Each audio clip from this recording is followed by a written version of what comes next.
The one and only Botticelli. Botticelli and Raphael, shirts and trousers. மும்மொழி கொள்கைக்கு எதிராக மத்திய அரசை கண்டித்து திமுக தலைமையில் ஆர்ப்பாட்டம் நடைபெற்ற நிலையில் அது தொடர்பாக கூட்டணி கட்சி தலைவர்களின் கருத்துக்களை தற்போது பார்க்கலாம். நாங்க இந்திய எதிர்க்கல, எந்த மொழியும் எங்களுக்கு எதிர்க்க கிடையாது. திணிப்பை தான் எதிர்க்கிறோம்.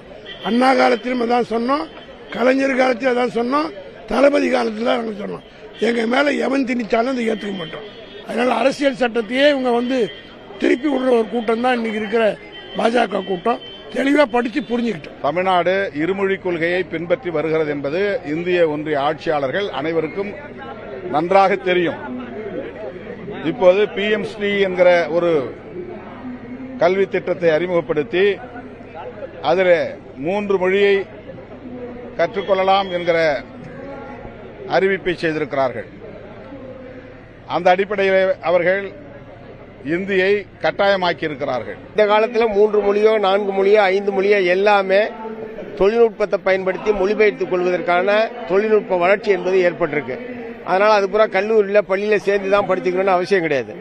தேவை ஏற்பட்டால் ஒவ்வொரு மனிதனும் அவருக்கு தேவையான மொழியை கற்றுக்கலாம். ஆனால் எந்த ஒரு மொழியையும் திணிப்பதை மார்க்சிஸ்ட் கம்யூனிஸ்ட் கட்சி எதிர்க்கிறது.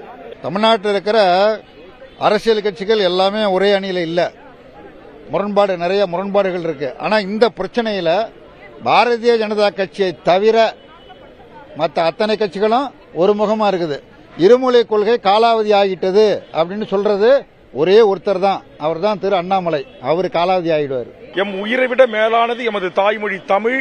அந்த மொழியை அழித்தொழித்து இந்த நாட்டில் பேசப்படாத மொழியான சமஸ்கிருதத்துக்கு ஆயிரக்கணக்கான கோடியை ஆண்டுதோறும் அள்ளித் தருவதும், நியாயமாக எமது கல்வி உரிமைக்கு தர வேண்டிய நிதியை தர மறுப்பதும், அதை கேட்கின்ற போது மாநில அரசை எதிர்த்து விமர்சனம் செய்து பேசுகின்ற இந்த ஆதிக்க பாசிச பாரதிய ஜனதா என்கிற இந்த அரசின் அதிகார திமிருக்கு என் தமிழ் சமூகம் கிளர்ந்து எழும் மிகப்பெரிய போராட்டங்களை ஒன்றிய அரசு சந்திக்க நேரிடும் என்று எச்சரிக்கிறேன்.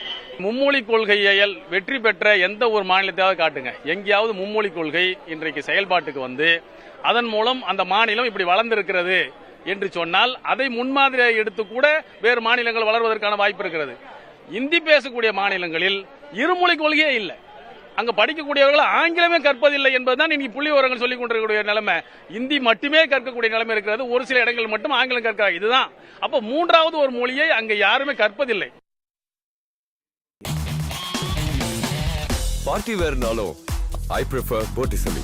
எங்க இருந்தாலும் நம்ம ஸ்டாரா தெரியணும் இல்லையா? வெரைட்டியான கலர்ஸ், நியூ டிசைன்ஸ், அதுக்கு மேல star look. The one and only Botticelli. Botticelli and Raphael, shirts and trousers.